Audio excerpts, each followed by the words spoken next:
Hello friends, welcome to the edu centre. दोस्तों, बिहार दरोगा के होमवर्क सीरीज में आपका स्वागत है। ज्ञान बिंदु जीएस एकेडमी का जो शनिवार को वीकली टेस्ट होता है होमवर्क सीरीज वाले के लिए, उसी का आज फुल लेंथ टेस्ट का डिस्कशन देखेंगे। तो आइए शुरू करते हैं। आप लोग वीडियो को लाइक और चैनल को सब्सक्राइब जरूर कर लीजिएगा। देखिए, आज का पहला प्रश्न है, बंगाल के किस नवाब ने अंग्रेजों और फ्रांसीसियों को क्रमशः कलकत्ता और चंद्रनगर में किलाबंदी की अनुमति नहीं दी? तो इसका सही आंसर क्या हो जाएगा? इसका सही आंसर हो जाएगा ऑप्शन सी, अलीवर्दी खां। अलीवर्दी खां ने अंग्रेजों और फ्रांसीसियों को कलकत्ता और चंद्रनगर में किलाबंदी करने की अनुमति नहीं दिया था। अगला प्रश्न है, निम्नलिखित कथनों पर विचार करें। पहला कथन है, ब्लैक हॉल की घटना सिराजुद्दौला के समय 20 जून 1756 में हुई थी। सही। इस घटना का उल्लेख अंग्रेजी अधिकारी हॉलवेल ने किया है। यह भी कथन सही है। पूछ रहा है कौन सा कथन सही है, तो दोनों कथन है। ऑप्शन सी इसका सही आंसर हो जाएगा, 1 और 2 दोनों। अगला प्रश्न की तरफ चलते हैं। बंगाल के नवाबों का सही काल क्रमानुसार कौन सा होगा? तो देखिए, सबसे पहले शुजाउद्दीन आ जाएगा, उसके बाद सरफराज खां, फिर मीर कासिम और लास्ट में अलवर्दी खां। तो इस हिसाब से इसका आंसर क्या हो जाएगा? इसका आंसर ऑप्शन सी हो जाएगा, 3, 1, 2, 4। अगला प्रश्न देखिए, निम्नलिखित में से किसने 1755 में डिंडीगुल मैसूर में एक आधुनिक शस्त्रागार स्थापित किया था? किसके द्वारा स्थापित किया गया था? हैदर अली खान ने। ऑप्शन बी इसका करेक्ट आंसर हो जाएगा। अगला प्रश्न, निम्नलिखित में से किन सिख गुरुओं को तत्कालिक शासकों द्वारा मृत्यु दंड दिया गया था? तो किनको दिया गया था?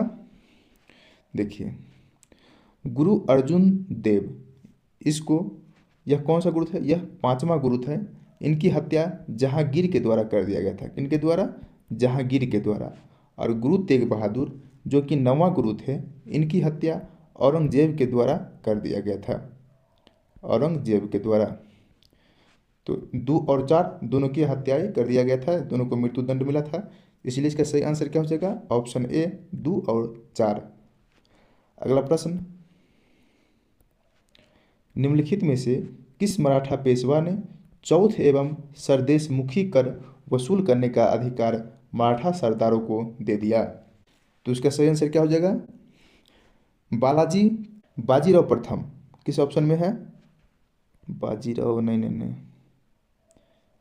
यहाँ कुछ मिस्टेक है। इसका आंसर हो जाएगा, नोट कर लीजिएगा, बाजीराव प्रथम। ठीक है। चौथ पर कितना कर था? तो 1/4, और सरदेशमुखी पर 1/10। इसे भी याद रखिएगा। अगला प्रश्न देखिए, निम्नलिखित में से कौन सा युद्ध भारत में अंग्रेजों के आधिपत्य की स्थापना की दृष्टि से सबसे महत्वपूर्ण समझा जाता है? सबसे महत्वपूर्ण की बात हो रही है, तो यहाँ इसका सही आंसर हो जाएगा बक्सर का युद्ध, ऑप्शन ए। आप लोग कमेंट करके बताइए कि बक्सर का युद्ध कब हुआ था। अगला प्रश्न देखिए, उत्माशा अंतरीप, जिसको हम केप ऑफ गुड होप कहते हैं, की खोज किस पुर्तगाली खोजकर्ता ने की थी? केप ऑफ गुड होप की खोज किसके द्वारा किया गया था? तो इसका सही आंसर ऑप्शन डी हो जाएगा, बार्थोलोम्यू डियाज। अगला प्रश्न देखते हैं। आप लोग वीडियो को लाइक कर दीजिएगा। देखिए, 9 नंबर प्रश्न है, 31 दिसंबर 1600 को किसने एक रॉयल चार्टर यानी कि राजकीय अधिकार पत्र जारी कर ब्रिटिश ईस्ट इंडिया कंपनी को पूर्वी देशों के साथ व्यापार करने का एक अधिकार दिया? किसने दिया था? तो यह एक अधिकार रानी एलिजाबेथ ने दिया था। रानी एलिजाबेथ ने दिया था।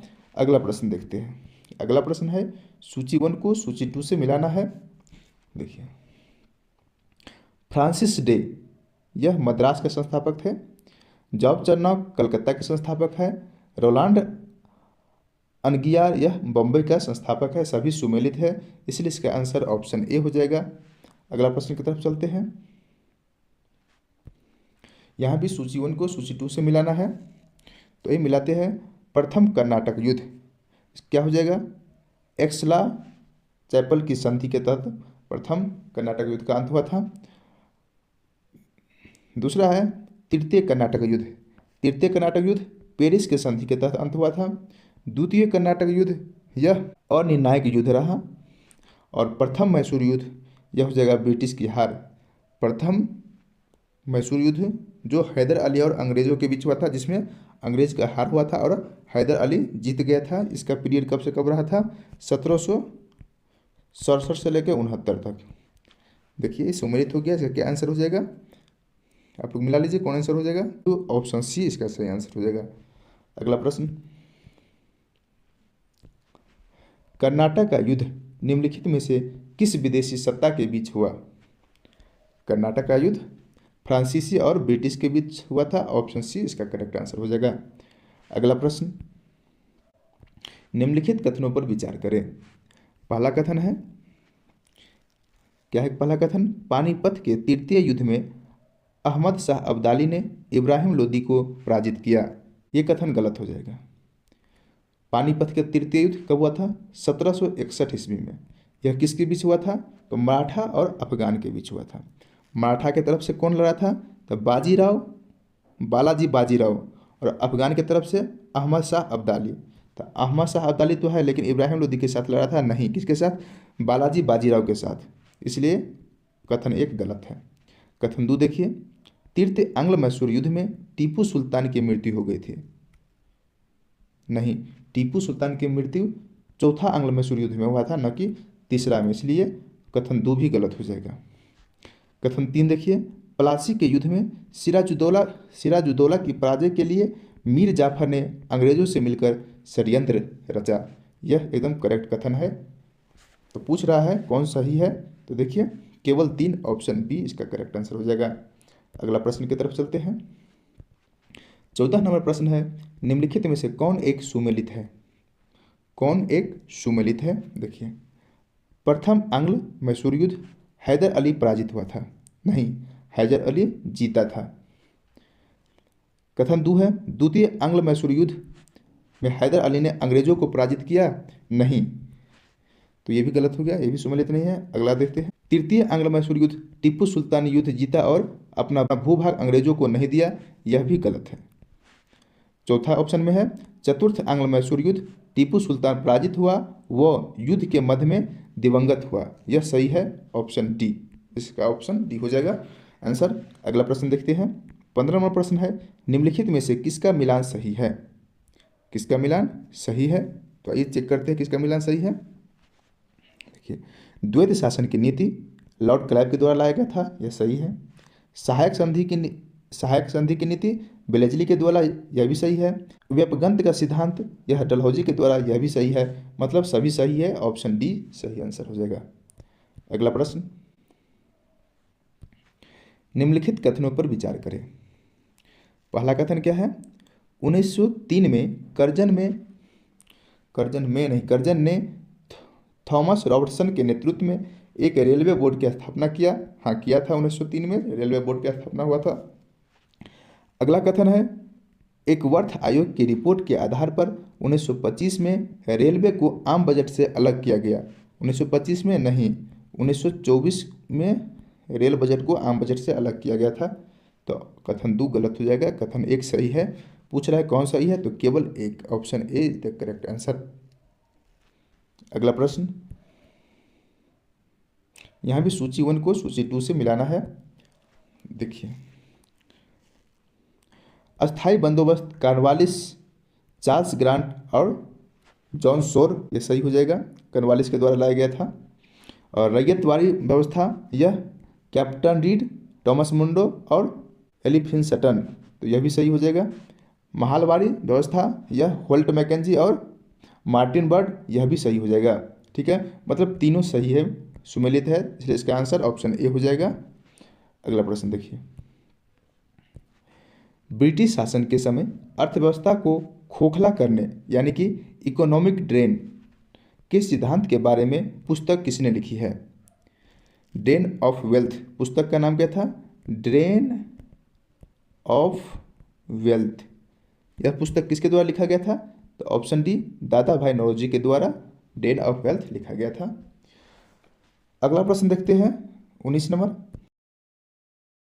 19 नंबर देखिए, 19 में क्या है प्रश्न, निम्नलिखित में से कौन सा कथन सही नहीं है, पूछ रहा है गलत कथन कौन है। ऑप्शन ए है, क्षेत्रफल में राजस्थान भारत का सबसे बड़ा राज्य है। सही बात है, सब क्षेत्रफल में सबसे बड़ा राज्य राजस्थान है, उसके बाद मध्य प्रदेश, उसके बाद महाराष्ट्र, उसके बाद उत्तर प्रदेश, इतना याद रखिएगा। हाँ, यहीं पे आपको पूछता पॉपुलेशन के आधार पर सबसे बड़ा राज्य कौन हो जाएगा, तो उत्तर प्रदेश, उसके बाद महाराष्ट्र, उसके बाद तीसरा पर अपना बिहार। ऑप्शन बी है, क्षेत्रफल में मध्य प्रदेश भारत का दूसरा सबसे बड़ा राज्य है। सही बात है, पहला राजस्थान है, दूसरा मध्य प्रदेश है, तीसरा महाराष्ट्र है। यह तीसरा महाराष्ट्र, ये भी सही हो गया। और क्षेत्रफल में कर्नाटक भारत का चौथा राज्य है, कर्नाटक नहीं है बल्कि यूपी है। तो ये ऑप्शन डी गलत हो जाएगा, ऑप्शन डी इसका आंसर हो जाएगा। पूछ रहा है कौन गलत है, तो ऑप्शन डी। अगला प्रश्न है 20 नंबर, 9 डिग्री चैनल किन किन को अलग करता है। कावाराती को मिनी कैश से अलग करता है, option D is the correct answer. ठीक है, 8 डिग्री किस किस को अलग करता है, 8 डिग्री चैनल मिनिकॉय द्वीप को मालदीव से अलग कौन करता है, तो आपको कहिएगा 8 डिग्री चैनल। और अंडमान द्वीप को निकोबार द्वीप से अलग कौन करती है, तो 10 डिग्री चैनल। इस दोनों को भी याद रखिएगा। फिर से सुन लीजिए, 8 डिग्री चैनल जो मालदीव को मिनिकॉय से अलग करती है, 9 डिग्री चैनल मिनिकॉय को लक्षद्वीप से अलग करती है, और 10 डिग्री चैनल अंडमान को निकोबार से अलग करती है। अगला प्रश्न, पुदुचेरी का क्षेत्र विभाजित पाया जाता है, मतलब पुदुचेरी कितने राज्य में स्थित है, कितने राज्य में है, तो कहेगा तमिलनाडु में भी है, केरल में भी है, और आंध्र प्रदेश में। कुल 3 राज्य में विस्तारित है Puducherry. Option C is the correct answer. ठीक है, आप कहिएगा तमिलनाडु में कौन सा क्षेत्र पड़ता है, तो तमिलनाडु में कराईकलन, कराईकल क्षेत्र तमिलनाडु में पड़ता है। और केरल में माहे, माहे का नाम सुने होंगे, माहे केरल में पड़ता है। और आंध्र प्रदेश में यमन, इसको भी याद रखिएगा। Option C is the correct answer. 22 number प्रश्न है, निम्नलिखित कथनों में से भारत के बारे में सही क्या सही है। देखिए दोनों कथन हम देखते हैं। पहला कथन दे रहा है कि भारत विश्व का 5वां बड़ा देश है। गलत कितना है, 7वां है। ठीक है, तो ऑप्शन मतलब कथन ए गलत हो गया। कथन 2 देखिए, कथन 2 है, यह स्थलमंडल के कुल क्षेत्रफल का लगभग 2.4% भाग अनुग्रहित करता है। यह सही है। ठीक है, क्षेत्रफल का बोल रहा है, यही पॉपुलेशन का बोलता था कितना हो जाता, तब हो जाता 17.5%। ठीक, अगला कथन देखते हैं। कथन 3 है, समूचा भारत उष्णकटिबंध में स्थित है। स्थित है नहीं, समूचा भारत उष्णकटिबंध में स्थित नहीं है। 82.5 डिग्री पूर्वी दशांतर का उपयोग भारतीय मानक समय के लिए किया जाता है। यह सही है। 82.5 डिग्री कितने राज्य से होकर गुजरती है, तो आपको 5 राज्य से होकर गुजरता है 82.5 डिग्री समय मानक रेखा। कौन कौन राज्य से, तो कहिएगा उत्तर प्रदेश, मध्य प्रदेश, आंध्र प्रदेश, उड़ीसा, छत्तीसगढ़। कौन कौन, उत्तर प्रदेश, मध्य प्रदेश, आंध्र प्रदेश, उड़ीसा और छत्तीसगढ़। तो इसका आंसर क्या हो जाएगा, इसका आंसर ऑप्शन डी हो जाएगा। 2 और 4 कथन सही है। अगला प्रश्न, भारत के निम्नलिखित राज्यों में समूहों में से भारत के निम्नलिखित राज्यों के समूहों में से कौन सा समूह पाकिस्तान से सीमा बनाता है। पाकिस्तान से सीमा कौन कौन बनाता है, देख ले, हिमाचल प्रदेश पाकिस्तान से सीमा बनाता है तो नहीं। ऑप्शन बी देखते हैं, पंजाब बनाती है, जम्मू एंड कश्मीर यह भी बनाती है, राजस्थान यह भी बनाती है, गुजरात यह भी बनाता है। ऑप्शन बी इसका सही आंसर हो जाएगा। ठीक है, अच्छा, सीमा भारत रेखा के बीच सीमा कितना किलोमीटर बनाती है, तो कहेगा 3,523 किलोमीटर का सीमा पाकिस्तान के साथ बनाता है। और कौन सा सीमा है, तो सीमा का नाम है red Cliff line, red Cliff line. इस लाइन का निर्धारण कब हुआ था, तो 1947 में रेड क्लिफ के द्वारा। अगला प्रश्न देखिए, इनमें से कौन सा कथन सही नहीं है, पूछ रहा है गलत कथन कौन है। ठीक है, तो देखिए भारत के तटीय भाग में संकरे मैदान मिलते हैं, सही बात है। दक्षिण भारत में आपको देखने को मिलेगा। भारत के उत्तरी भाग में जलोढ़ मिट्टी मिलती है, यह भी सही है। हिमालय का पहाड़ी भाग भारत की सबसे पुराना भूखंड है, यह गलत है। सबसे पुराना भूखंड कौन हो जाएगा? यदि पहाड़ी की बात किया जाए तो अरावली श्रृंखला, और पठार की बात किया जाए तो दक्कन का पठार। ठीक है, तो ये गलत हो गया, ऑप्शन सी। मालवा पठार अरावली और विंध्याचल के बीच स्थित है, यह भी सही है। कौन सा कथन पूछ रहा है सही नहीं है? तो ऑप्शन सी इसका आंसर हो जाएगा, जो कि सही नहीं है। अगला प्रश्न, प्रायद्वीपीय भारत कहा जाता है किसको? प्रायद्वीपीय भारत किसको कहा जाता है? जो तीन ओर से जल से घिरा हो, एक ओर स्थल से हो, यानी कि ऑप्शन बी इसका सही आंसर हो जाएगा। वैसा हिस्सा जो तीन तरफ जल से घिरा हो और एक तरफ स्थल से। देखते हैं भारत का नक्शा क्यों इस तरह का है। इधर क्या है? स्थल है, इधर अरब सागर, इधर बंगाल की खाड़ी और इधर हिंद महासागर। मतलब तीन ओर जल से घिरा हुआ है, एक और स्थल है। ठीक है, इसी को हम पेनिसुला इंडिया बोलते हैं, यानी कि प्रायद्वीपीय भारत कहते हैं। ऑप्शन बी सही आंसर लगा लीजिएगा। अगला प्रश्न की तरफ चलते हैं। भारत में कोयला उत्पन्न करने वाला भौमिकीय समूह किस नाम से जाना जाता है? क्या पूछ रहा है? कोयला उत्पन्न करने वाला, तो इसका आंसर क्या हो जाएगा? Option C Gondwana. अगला प्रश्न देखिए, थार मरुस्थल कहाँ पाया जाता है? थार कहाँ पे है? तो अरावली के पश्चिम में। ठीक है, भारतीय नक्शा कुछ इस प्रकार है। यहाँ पे अरावली है, राजस्थान इधर है, इधर राजस्थान है, यहाँ अरावली है। तो अरावली के किधर हो गया? इधर पूर्व हो गया, इधर पश्चिम। मतलब थार अरावली के पश्चिम में है, यानी कि option A is the correct answer. अगला प्रश्न, निम्न में से कौन सा कथन सही नहीं है? पूछ रहा है गलत कथन कौन है। देखिए, अघिल दर्रा लद्दाख को तिब्बत से जोड़ता है, गलत, यही गलत हो गया। अघिल दर्रा किसको जोड़ता है? चांगला और काराकोरम दर्रा को जोड़ता है। अगला ऑप्शन है सिपकिला दर्रा सतलज गार्ज से गुजरता है, यह सही है। रोहतांग दर्रा हिमाचल प्रदेश में है, यह भी सही है। जोजिला दर्रा श्रीनगर को लद्दाख से जोड़ता है, यह भी सही है। तो ऑप्शन ए कथन सही नहीं है, इसका आंसर हो जाएगा। अगला प्रश्न देखिए, निम्नलिखित में से कौन सा सही मिलान नहीं है? गलत मिलान कौन है? देखिए, ब्लू माउंटेन मिजोरम में है, यह सही है। अबोर हिल्स मणिपुर, गलत। अबोर हिल्स कहाँ है? तो यह अरुणाचल प्रदेश में है। ठीक, और दीपू पास अरुणाचल प्रदेश, यह सही है। कलांग नदी असम में है, यह भी सही है। तो इसका आंसर क्या हो जाएगा? आंसर ऑप्शन बी हो जाएगा। अगला प्रश्न देखिए, निम्नलिखित में से कौन सा कथन पश्चिमी घाट के संदर्भ में सही है? पश्चिमी घाट के संदर्भ में पूछ रहा है, देखिए कौन सी कथन है।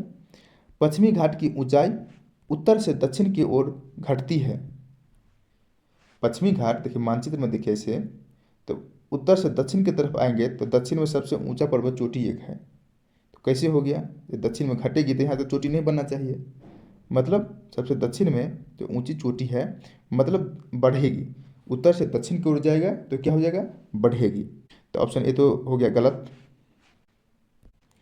कथन दो है, अधिकांश प्रायद्वीपीय नदियों की उत्पत्ति पश्चिमी घाट से होती है।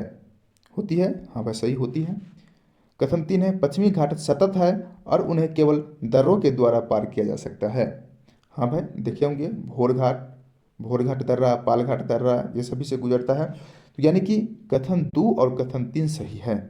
तो ऑप्शन बी इसका सही आंसर हो जाएगा, केवल दो और तीन। अगला प्रश्न,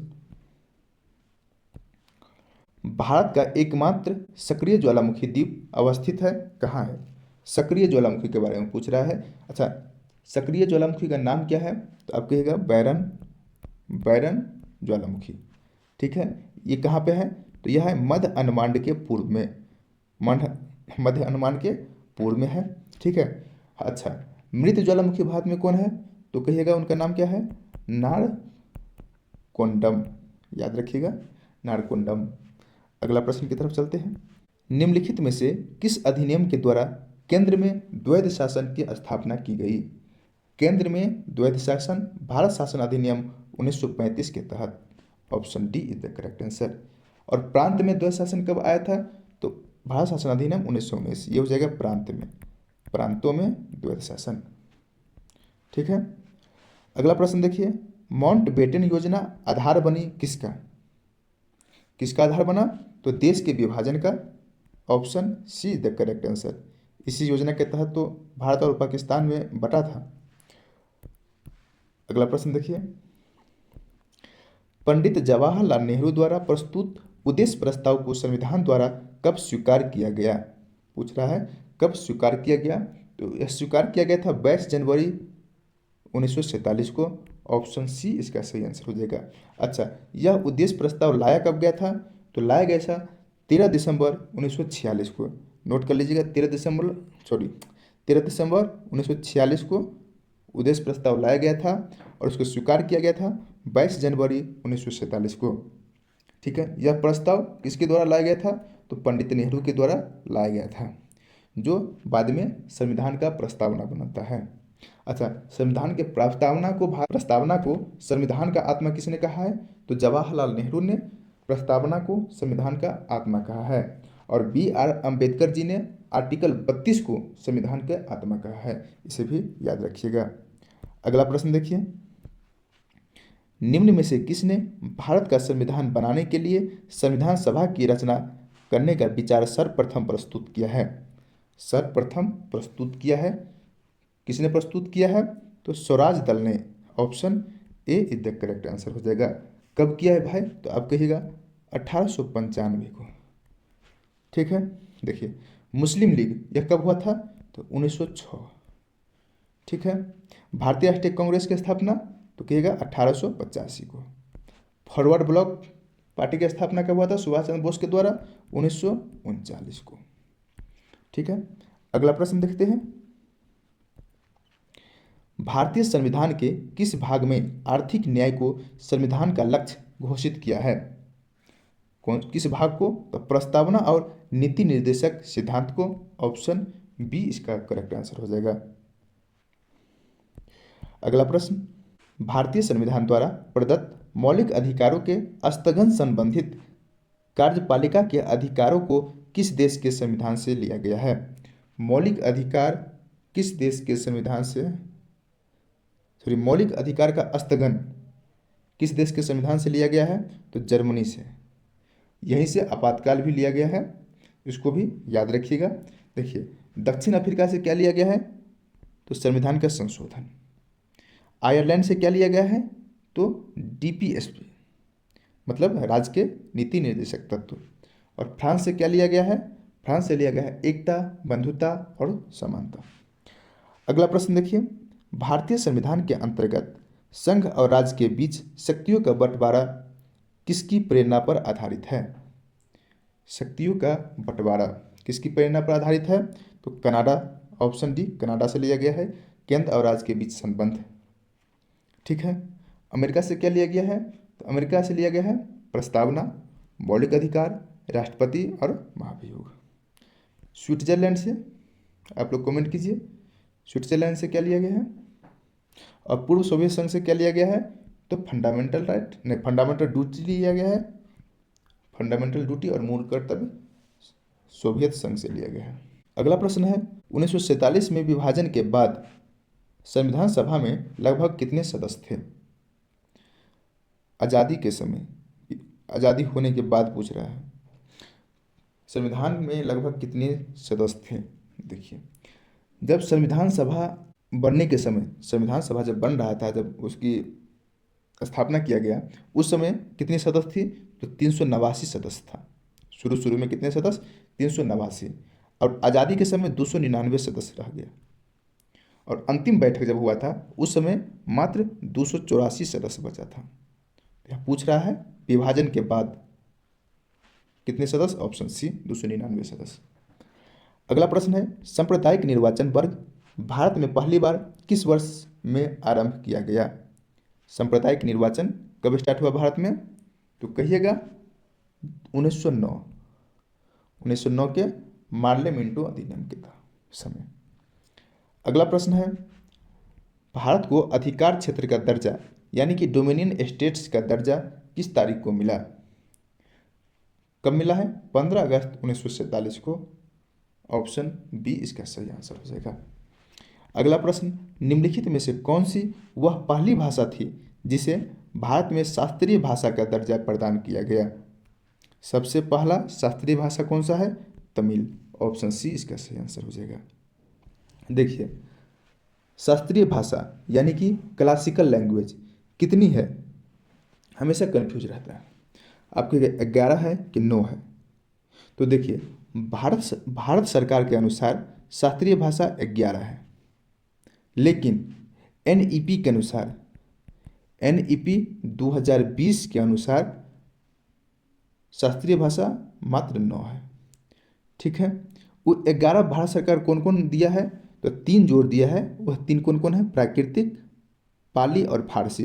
इस तीनों को भी भारत सरकार ने शास्त्रीय भाषा की दर्जा दिया है। समझ गए? भारत सरकार के अनुसार 11 और एनईपी 2020 के अनुसार 9। अगला प्रश्न है, रविंद्रनाथ टैगोर ने किस शास्त्रीय नृत्य को पुनर्जीवित करके उसे केरल के अतिरिक्त बंगाल में लोकप्रिय बनाया? केरल के अतिरिक्त बंगाल में लोकप्रिय किसको बनाया? तो कथकली को। कथकली केरल का है, उसको बंगाल में भी लोकप्रिय बनाया रविंद्रनाथ टैगोर जी ने। ऑप्शन बी इसका सही आंसर हो जाएगा। भरतनाट्यम कहाँ का है? तो तमिलनाडु का है। मोहिनी अट्टम यह केरल का है। और कथक, कथक कहाँ का है? तो उत्तर भारत का। और कथकली केरल का है। अगला प्रश्न देखते हैं, यूनेस्को द्वारा जारी विश्व धरोहर सूची में शामिल की गई निम्नलिखित संपत्तियों पर विचार कीजिए।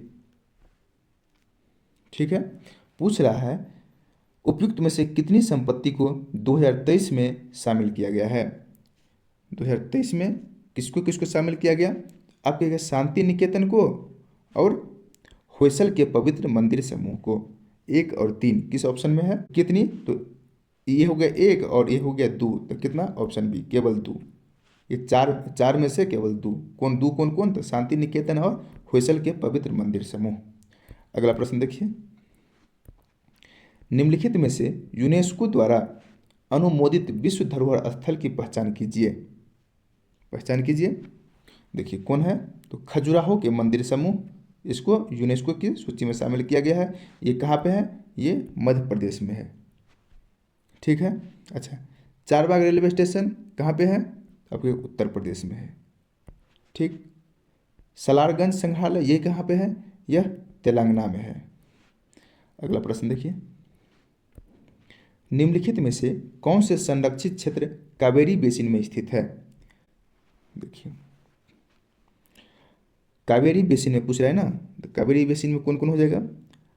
नागरहोल राष्ट्रीय उद्यान कर्नाटक में, ये तो है कावेरी बेसिन में। पापीकोंडा राष्ट्रीय उद्यान जो आंध्र प्रदेश में है, यह कृष्णा बेसिन में है।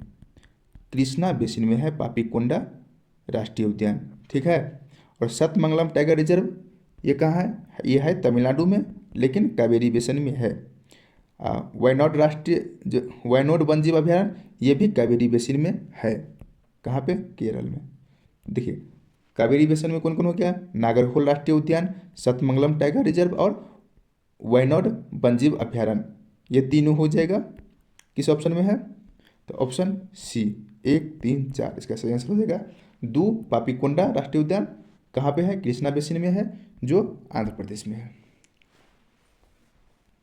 अगला प्रश्न की तरफ चलते हैं, निम्नलिखित टाइगर रिजर्व में से किसमें क्रिटिकल टाइगर हैबिटेट के अंतर्गत सबसे बड़ा क्षेत्र है?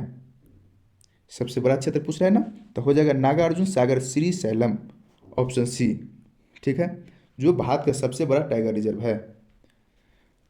अगला प्रश्न, पारिस्थितिकी दृष्टिकोण से निम्नलिखित में से कौन सा पूर्वी घाट और पश्चिमी घाट के बीच एक अच्छी कड़ी होने में महत्व रखता है? कौन सा हो जाएगा? तो इसका हो जाएगा सतमंगलम टाइगर रिजर्व। Option A. कहाँ पर है? तमिलनाडु में है। अगला प्रश्न, यूनेस्को की अमूर्त संस्कृति विरासत की सूची में निम्नलिखित में से कौन सा नवीनतम समावेश था? नवीनतम समावेश पूछ रहा है तो हो जाएगा गरबा, ऑप्शन सी। गरबा कहाँ का लोकनृत्य है? तो आप कहिएगा गुजरात का। अगला प्रश्न देखिए 50 नंबर, निम्नलिखित में से कौन सी भारत की शास्त्रीय भाषाओं में से एक नहीं है? शास्त्रीय भाषा में से एक कौन नहीं है?